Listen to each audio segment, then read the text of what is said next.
नमस्कार मंडळी. 10 जून हा जागतिक पातळीवर दृष्टीदान दिवस म्हणून साजरा केला जातो.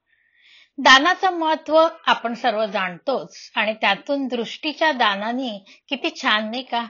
एखाद्या दृष्टीहीन व्यक्तीला दृष्टी जर मिळाली तर शक्य आहे जर आपण नेत्रदान केलं तर. आपण लहानपणी बऱ्याच जणांनी आंधळी कोशिंबीर हा खेळ खेळला असू.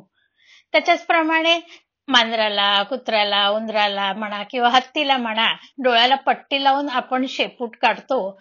तेव्हा डोळ्याची पट्टी काढल्यानंतर बघतो, त्या विचित्र ठिकाणी लावलेली शेपूट बघून खुदकन हसू पण येतं.